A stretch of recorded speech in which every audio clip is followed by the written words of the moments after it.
haven't seen you in ages. To be honest, you look like shit, and I hope I get something creative out of this. Shit, you prepared this. Good for you. Yeah, I come prepared. No cheating, no cheating. Oh, no cheating, Nicole. No cheating. First, you're a little cheater. You're a little happy boots. You get the happy feet. She does a little boot dance. I've never been this excited ever. This is gonna be a difficult interview. Good job. Shoot. Good job. Shoot. Good All job. right. Go. First, can you introduce yourself and tell us what you do in the band? You know who we are. Just go. That's a straight shooter with middle management written all over her. This is Robert. Oh. This is Robert. This is Nicole Marie Dessingue. Hey. Okay, what? And what do you guys do in the band? We are Super Time Pilot. Robert plays electric guitar and sings delicious vocals. Delicious. And what do I do?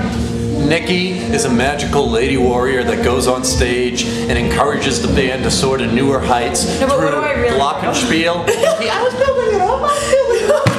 You got a hot date out there? Wait a second. I'm pumping you up for a beautiful lady interview. She also plays magical synths and old turtle face. No turtle face. Okay, go. I'm sorry. Magical synthesizers. We play some synthesizers and some organs and some piano. I don't play piano in this band. What am I talking about? What's the organ? There you do. You do piano. Every now and again. Yeah. Don't sell yourself short. Okay, you don't sell yourself short. Oh, you're right. It's like a mirror. Thank you. God. I do really lovely on the guitar. Alex, are you having a good night? I'm having a great night. Thank you. Good. Okay. I'm having a fucking great night. Can you not tell? Good. I can Look tell. at her eyes and look at the boots. The boots are if she does that little dance, that means, you know, we're Careful, you're gonna be able to see my underpants if you're not careful. Don't be a creep with well, once the this camera. gets Alex, all pixelated with the internet, don't be creepy with the camera. you're not really okay? gonna see. I mean, if he's it was, creepy with the camera, will you give him a swift one? What, down there? What was I that? don't know, It was whatever like a you hook guys to the do. Texicle. Texico, I mixed the gas station with his nuts. I'm gonna punch you in your texicles. Texticles is You when still have that gas station, yeah. What are we talking about? We were Alright, well, you guys are a new project. Tell us how you came together. how did it come together? I love when you tell the story, you do it. Yeah, But not with the Evil Castle because we got in trouble all the time. Oh yeah, I remember that. Okay, tell it the real way.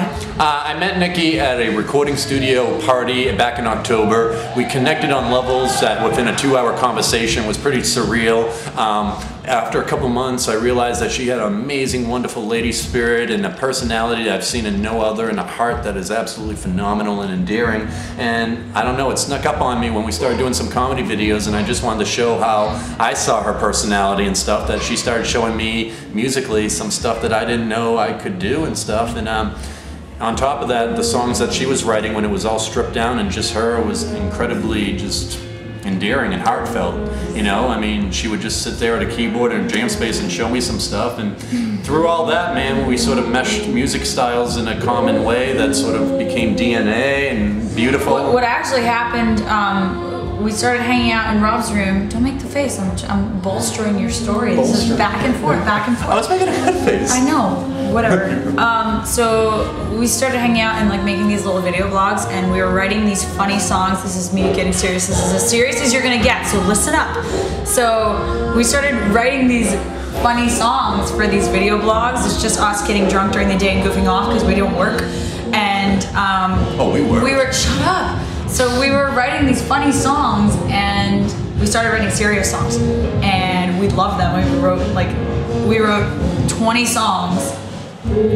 We just wrote like 20 songs, and all of a sudden we were like, we have 20 songs, maybe we should like record them or something.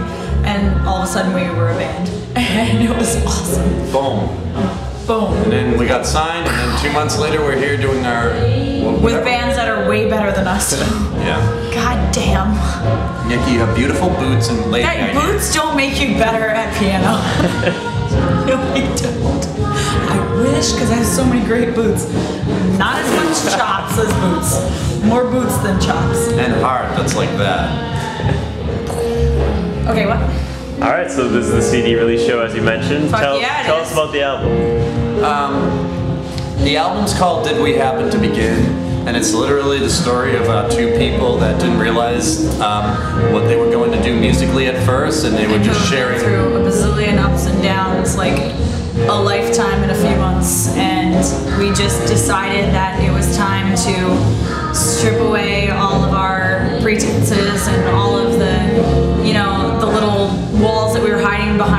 stuff and just simplistically like get everything out that we're thinking. 1 minute we're happy and laughing and dancing and you'll hear that, and then the next minute we're, you know, yelling and screaming at the wall and you'll hear that too. So it's like, it's just a complete reflection of a couple months span of time and trying to capture that in 20 songs.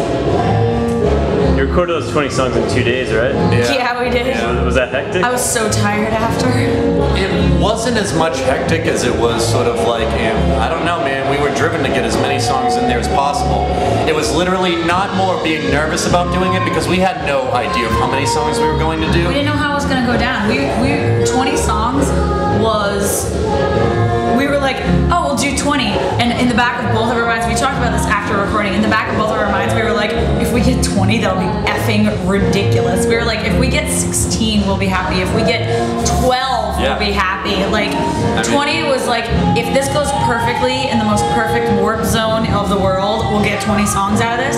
And we got 20, and we were stoked on every single one. 2 8 to 10 hour days that it was never about more of just crazy and unorganized and trying to get everything in as much as it was just the excitement of like, holy crap, this sounds incredible. It was just so much fun. It was all live, so it just, you had that certain feel that you don't get when you record instruments one by one. Like you can hear on a lot of the tracks, it's like, there's way too much soloing on this track. Yeah, because it's like the first time we ever played it, you know? The whole album is like, you get to hang out with us when we're jamming. Like that's the album. You know, a lot of these dudes, the dudes that we picked up as our like band, who most of them have turned into the actual like gigging band now, they were session guys at the time who were just pals and we're just like, yeah, let's do an album, it'll be fun. And a lot of those songs, I had never worked with any of those guys. Like Rob had maybe jammed with them a little bit here and there acoustically to get them used to it, but like you're hearing a clippet of time with a group of people who have really never, for the most part, jammed out on this shit ever before. And so for the most part, a lot of those are like debuts. We had never played together as a band, like as a full band, plugged in sound, and that album is what we got out of it. And the drummer didn't really pretty much hear the songs until he was drumming, you know, but it was just like really old school, like garage style. Like we weren't forcing walked in a style, we just literally... It was like, hey, it's these 4 chords, this one goes twice, and then these ones go once, and ready, 1, 2, 3, let's go. And that's how a lot of those songs came to be. And so it's just like, it's kind of a commentary on like how much people overthink things now, and like we've both done it. We've both been in those projects where it's like wicked methodical, and that's what we were trying to see if we could do something that wasn't like that. And this is what we got out of it. And it's awesome. It's so fun. Stupid amounts of fun. Hey! Hi. No, sorry No, for don't what? worry about it. Dude, check her out. Seriously, look at her. She's amazing. She plays amazing violin. She's got a tiny little waist. I tied this for her. Oh, smack your shit around. Take that. It's okay, that's how I like it. That's what you get. She's playing in 2 bands tonight. 2 bands tonight. They are the most amazing musicians on this show. I'm so nervous because of them. Are you gonna like put this online and shit? Are people gonna like hear me? Yeah, they're gonna see and hear. Yay, touchdown. We've been hoping for this day, finally. Just expression. Hey, no, you know what? I thought he was doing this like Brett did it. Like just for reference so I can write the article. You're actually gonna put this on the what's internet. going on? Do you want Brett to put that one on the net? Alright, so Robbie, you wrote and released a lot of acoustic albums prior to this. Was it different I have all working of them. with someone else this time around? I mean, it's a total transformation. One thing is, you know, on this project, when you look at the album, my name's Rob Potylo. You know, all 13 of my releases were Robbie Roadsteamer. It was a comedian approaching music with a certain cynicism to lampoon certain sounds musically. When I got to Nikki, I mean, it was more of a sort of insecure kid who, even at 32, 33, could be sort of childlike in a lot of insecurities about music. And, you know, Nikki sort of encouraged me in ways that, I don't know, it just took a sentence out of her mouth sometimes to get me to sing something in a real way instead of trying to put a funny voice at the end of a chorus because I was afraid to go for a note or something. And